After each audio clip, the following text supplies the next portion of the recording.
Hello, guys, and welcome to Lag and Popcorn. Today, we're going to be talking about the new Spider Man Brand New Day trailer. So, let's get right into it.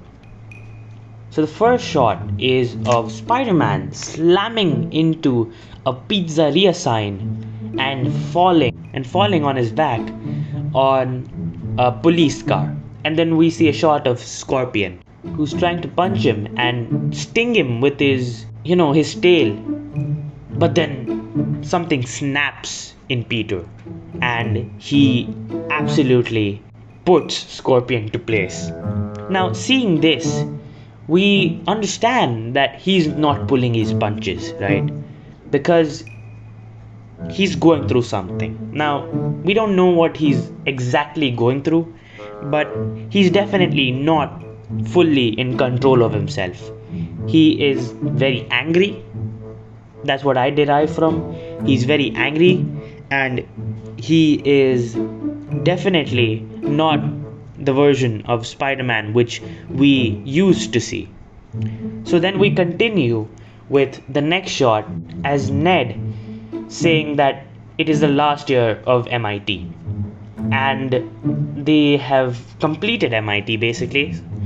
So basically we get to know that this story takes place approximately 3 to 4 years after the events of Spider-Man No Way Home. So that's quite sad that he's living alone for 3 to 4 years without his friends and MJ, right? Then we see him uncontrollably shooting his webs, right, onto a cupboard we see. So we get to know that those are actually natural webbings and because his web shooters just fly off. So we know that it's not from his web shooters, it's from an internal source which is coming from his body, right? It's definitely not the web shooters. And in order to resolve that, he goes to Bruce Banner, right? He tries to find a solution to all his problems. But then Bruce Banner tells him that, you can't really just keep the good aspects and throw out the bad ones because it's nature, right? And that's a very true statement given by Bruce Banner. So then we see a shockwave almost, which seems to be have been done by Sadie Sink's character Jean Grey in order to do something with the minds of the citizens. We don't know what exactly, but she's definitely messing with the citizens of New York. But we see that Punisher doesn't really get affected by the ripples, which is quite interesting to see because he's just a normal human being who has crazy good weapons. That's literally it. But he still doesn't get affected by the effect.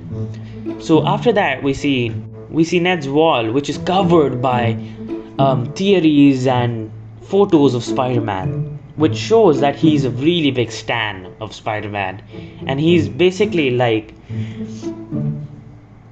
stalking Spider-Man, you could say, which is quite interesting to see. And then comes a scene where Sadie Sink's character is basically trying to talk to Spider-Man through other people's bodies, right? Which is interesting because we haven't really seen that before. And after that, we get the money shot of the film, which is Bruce Banner transforming into the Hulk, which is, I love that scene. That has to be my favorite part of the whole trailer because his transformation, we haven't seen that since Avengers Age of Ultron, and that has been a long time since we have seen Savage Hulk, right? Who's not even in control of himself.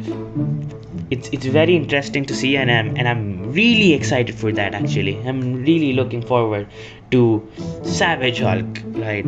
And how and why he gets transformed into that state.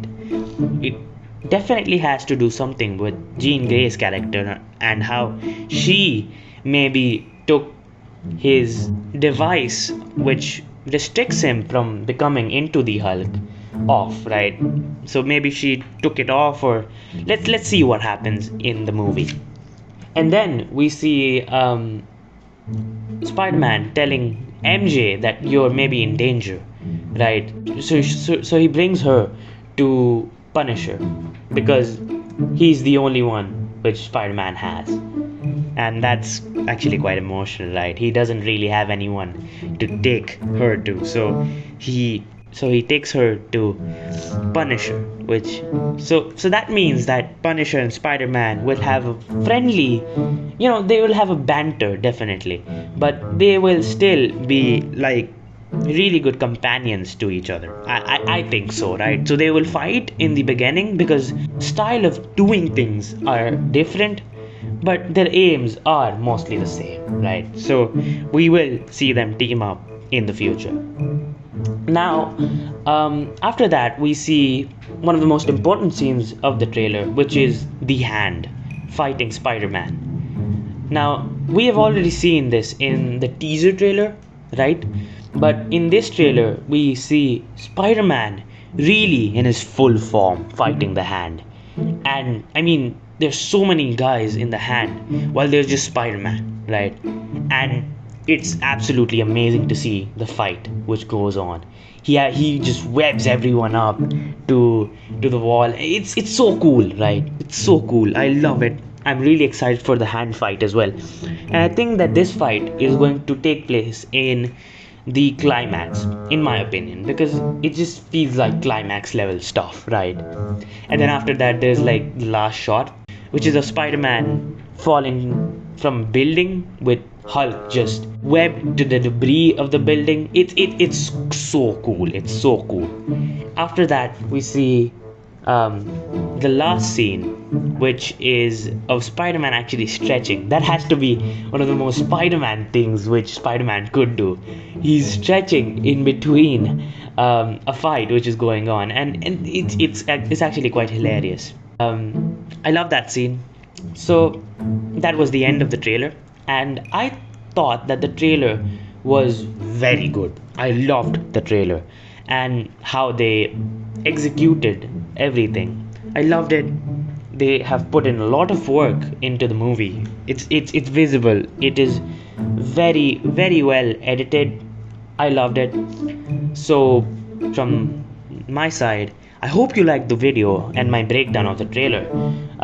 Please subscribe if you like my video, and thank you for watching Lag and Popcorn. See you in the next video. Bye bye and have a good day.